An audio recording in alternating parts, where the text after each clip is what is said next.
Blitz chess is bad for you. I wanted to start off strong. Blitz chess is like Halloween candy or a chocolate Easter bunny. Those chocolate Easter bunnies, big and look fancy, but they're hollow on the inside. So you don't get all that you think you get from it. If you see Blitz chess played by any of the number of grandmasters, it's fantastic. But these guys are the best of the best. So they're giving you a warped perspective of Blitz chess. Blitz chess, when they play it, is fantastic because they've done all the homework that they need to do. You have not. I have done more than you, and I have not done it all either. That's why I say Blitz chess is bad for you. It's bad for me. It's bad for everyone in general.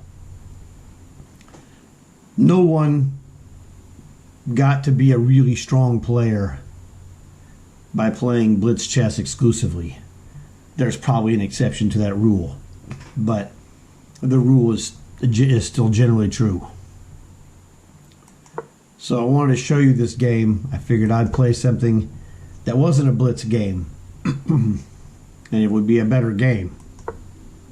So this is what we have. So I got this random guy from the Philippines. Obviously a really good player, over 2,000. You know, I'm not playing chumps because you don't get anywhere playing chumps. If you want to be good, you got to beat good players to be good. It's just that simple. And you can get lucky, win a game or two, but you can't hide your true skill level or lack of same. So in this opening, I played a non-committal, collie system just to start with, and this guy went into this, hedgehog, which is fine because it's a very non-committal system, and it is also quite passive, which isn't bad, but it just gives you opportunities as white to attack in ways that are not obvious. They're not obvious to the guy playing the passive system. If they were, he wouldn't play it. So the main thing is that white is just developing solid, making stuff go where it needs to go, just avoiding tactical tricks. Hey, when he doesn't have any pieces developed, there's no tactical tricks to watch out for, is there? So my thinking was that this guy's probably going to castle kingside. So let's, be non-committal and put my pieces on really solid squares. In most queen pawn in most queen pawn openings, you'll see knight c3, knight f3, bishop d3. Possibly bishop to g5, but not now since h6 is there. But bishop to e3. Stuff like that. Just be real solid and just watch out. Don't be stupid.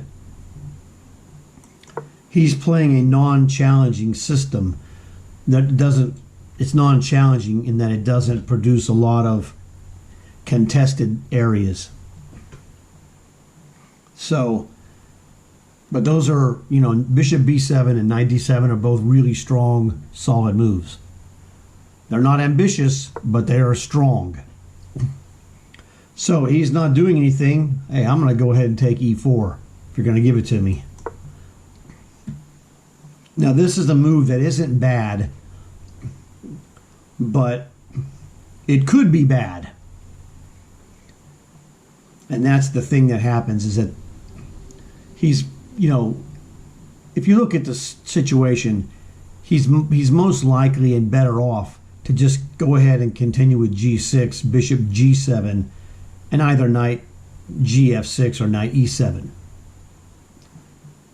based upon what he's done. The thing is, it's like he was trying to change a horse in midstream. You don't ride your horse into the stream and then say, hey, you know what? I need to ride a different horse now, and get off that horse while you're in the stream to get on another horse. when you go, that's the classic analogy. When you take a horse into the stream, stay with the same horse. But the queen e2, queen e7 is changing horses midstream because he's changing his idea of what he's doing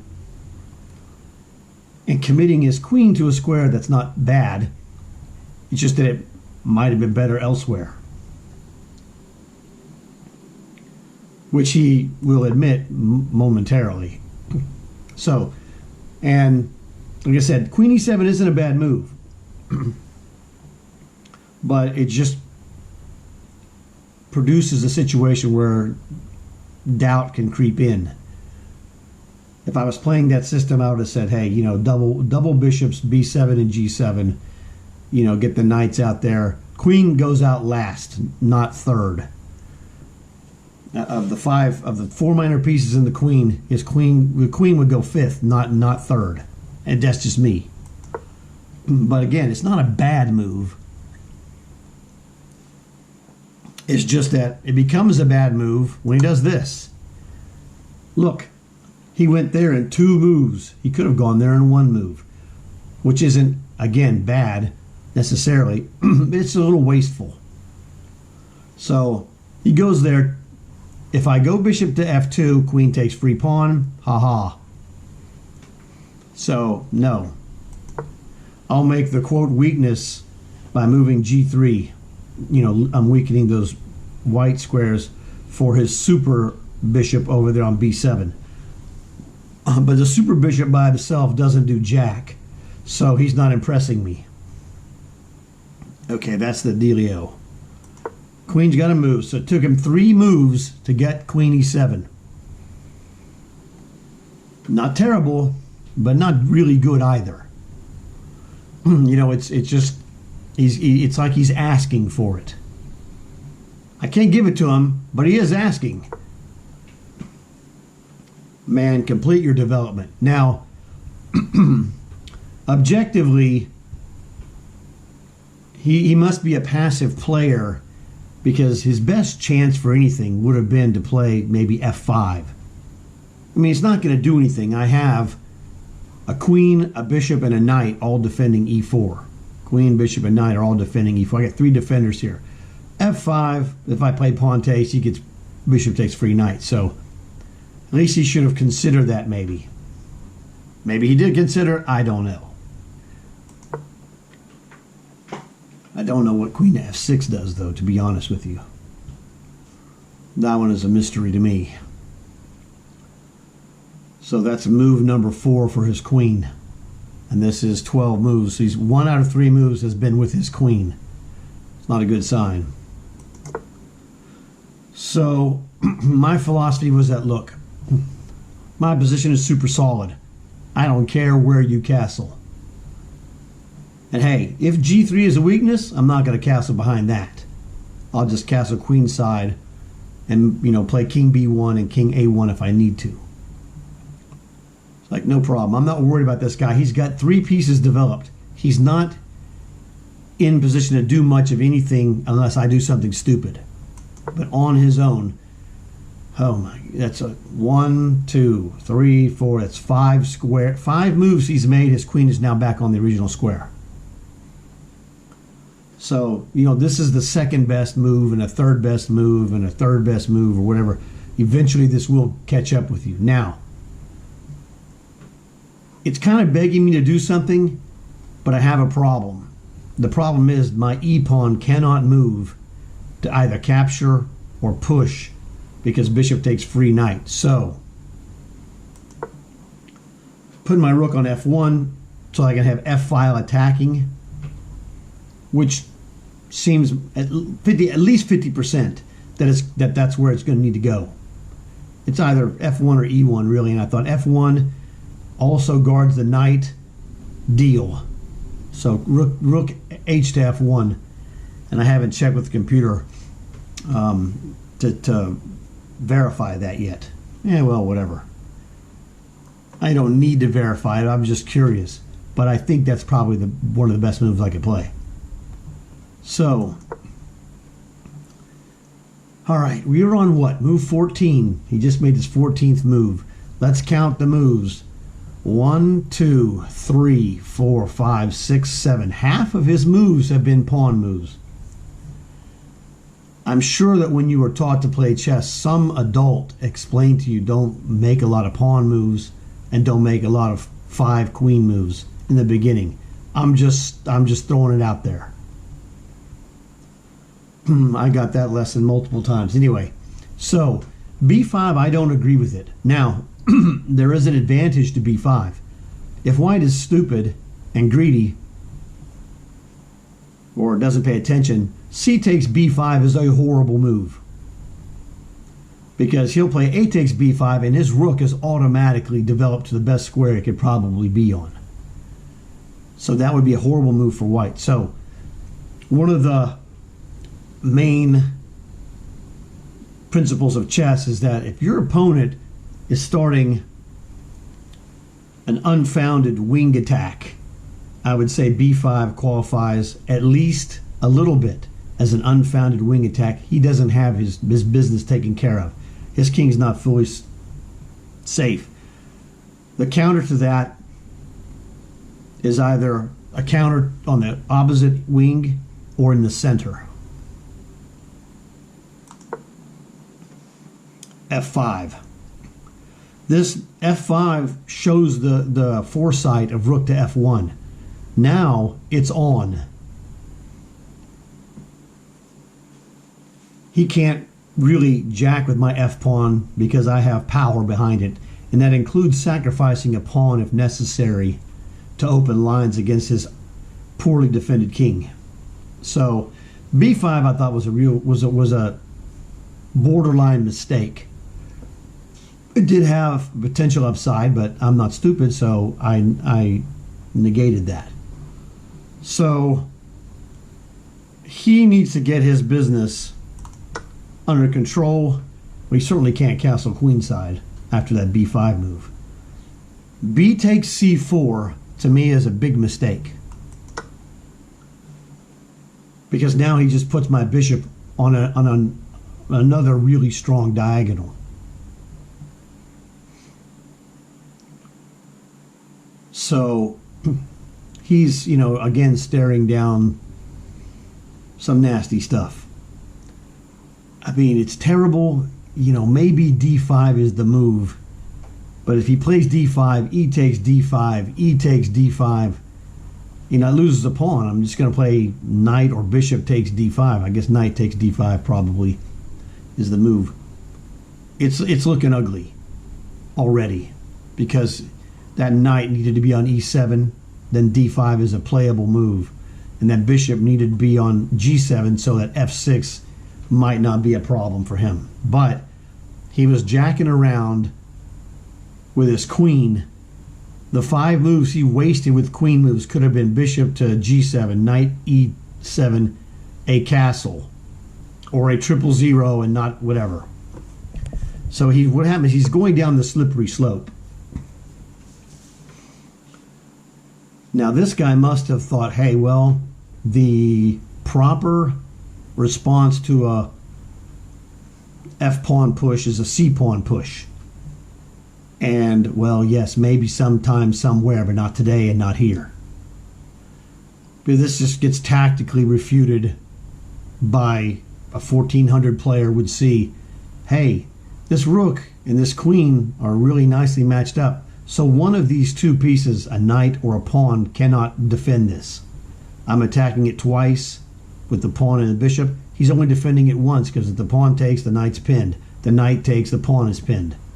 Ergo, 2 versus 1, I'll take it all day long. And I'm sure it was an oversight, because it's a conceptual, strategic type of move, but this time it had the flaw with the rook on d1. So he's forced to, if he's going to take it with the pawn. He takes with the knight, bishop takes knight. He can't recapture, he loses his queen. So that's fine. But you really don't want to open up the position when the opponent has every piece developed and you have 2 pieces developed. you're asking for it big time. So, what would you play here? Why, yes, I'm sure whatever move you said was one of the two moves that I played, or I should play. I played f takes g6, and objectively speaking, for pure accuracy, f takes e6 is better because it does an immediate threat to the knight. Essentially, in this position, he's going to have to take it anyway, so it's fine. You know, it's a nitpicking thing, but objectively speaking, the computer would probably rank f takes e6 as just a hair stronger because it's just more accurate. It's not stronger, it just forces him to take instead of he took it back as he probably should anyway. But on the other hand, he probably thought about it more. Let me look and see. He thought about that for 16 seconds. He wasn't gonna. No one thinks for 16 seconds about this. They're going to take it immediately because the knight is pinned and it's under attack. It's an easy decision. So, f takes e is more precise, but this made him think about it. And heck, you never know. Sometimes that works. Now that we've wrecked his kingside defenses, what would you like to play at this point, sir? Well, I'm giving you plenty of time. You probably know the answer. Raise your hand if you played this move, because it's just winning. It's kind of a monster move. You know, the knight is threatened. He's got to defend it. You know, and he really needs to defend it with the bishop or the knight, like knight f6. Now, he had a different idea than what I did. I did not even see this move. My spidey senses did not see it because it's not good. So that never occurred to me that he'd play that. I thought knight f6 was the move that my internal spidey senses says the move he has to play to defend his position. Turns out this is a monstrously bad move. As I was looking at it, the longer I looked at it, the worse it got. So, see if you can figure out what I played. Pause the video if you have to, because it's worth looking at. Okay, if you paused it, we're back. So, I'm pretty sure the longer I looked at this move, the computer is probably ranking this move as off the charts. It's nasty. It's pretty basic stuff. Now, it would be a little bit better if he'd have played bishop to c8, because then the knight doesn't move to e5 with tempo, but he's still going to be destroyed. Bishop to c8 is slightly better, or is less worse. They're both bad. But knight f8 it's knight f6 is going to have to be played. It doesn't really matter though. He's destroyed. I got him with tempo. So he plays queen to e7, and I look at this, and the move I play is just outright winning. So I stopped looking when I found my winning move. But when I was getting ready to show this game, because my power just went out again, and it went out earlier on a video, and I had to restart it to do something else. But I saw bishop f7 is just mega crushing. Now my power's back on. So bishop f7 is mega crushing, which I missed in the game because I saw the move I played as absolutely winning. And it's tomato. It just wins slightly faster. But bishop f7 check wins his queen. He has to play queen takes bishop, because if he goes king to d8, then knight takes bishop, wins the bishop and the queen. So, but the move I played is absolutely winning. It's just winning less, but it still wins pretty quickly. It's forced. He doesn't have anything else to do.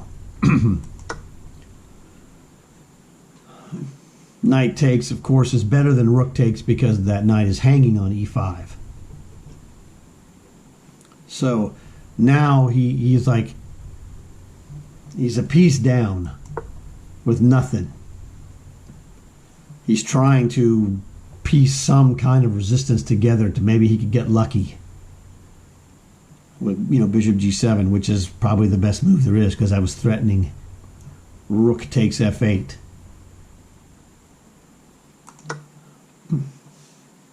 So I hit him with bishop takes c5, winning a pawn, although that's not the real thing behind it. It's just the fact that I'm cutting his king flight squares down, and I'm going to cut him to ribbons. If I only had my dark squared bishop, my light squared bishop, he'd be murdered. But, that's okay. I don't worry about it. That's the only move he can make. Queen to d8 loses to what? You might want to pause it and take a look and see what that loses to. If he plays queen to d8, he loses to this move. You can play knight to f6 check, which is protected by the rook. So you're going to win his queen. So queen takes knight, rook takes queen is the best he could do with knight takes. So you're going to win his queen if he goes to d8. So he goes to e6. Everything he does loses. It's not a question of him avoiding loss. It's just a question of how long can he stave it off. So now, what move do you think white should be playing here to pile up pressure on black? Now, granted, we're only one piece ahead, but our development makes it, I'm sure, the computer's ranking, we'd have the white bar up here above the 7, close to the 8. This has just got to be a monster winning game for white, even though it's only one piece and a couple of pawns ahead. I mean, that would be 5 by itself, just a piece and 2 pawns, but it's got to be probably 8 or 9. It is just a monster position. So, see if the move you played matches the move that I played. Okay? Check it out. There are like 2 good moves that white can play here. Rook to d6 is the other one that's very good. Just doesn't really do much. He'll play queen g4 or queen h3. But queen to a4 is definitely, the computer would say this is the best move for sure. It's just a monster. This wins more material no matter how he plays it. The problem he's going to run into is that he runs into knight to f8 discovered check, winning his queen, or knight to b6 discovered check, winning a rook, or I'm mating him depending on where his queen goes. It doesn't matter. It's a 3-way loser. So he thought about it, for almost a minute. He's like, whatever, dude. So, knight f6. It took him 24 moves to move knight to f6. In a King's Indian defense or Nimzo Indian or, Bogo Indian, d4, knight f6 on move 1. He delayed knight f6 for 23 moves. He should have played it on move 1. Hey, I'm just saying. Play a better opening. So I went knight f8 check. You can't take it. You just got to move. It's terrible. It is absolutely horrible. So, hey, you know what? I'm greedy. I'm not going to calculate rook d7 check. I don't care about that. I'm just going to take his queen. At this point, it's not a question of if. It's a question of how soon do I mate you. Okay, so we're moving in for the kill. And actually, I realize I missed a mate. It's mate in 2 with queen c4 check, because those 2 rooks are devastating. I missed queen c4 check because every move I play wins. Literally, just about everything I play wins. Everything that looks good is good and is winning. Queen to c4 check is even better. He only has one move, that's knight d5, and then queen takes knight is checkmate. So I could mate him in the middle of the board. I missed it. Hey, you got to criticize your own moves when you see it.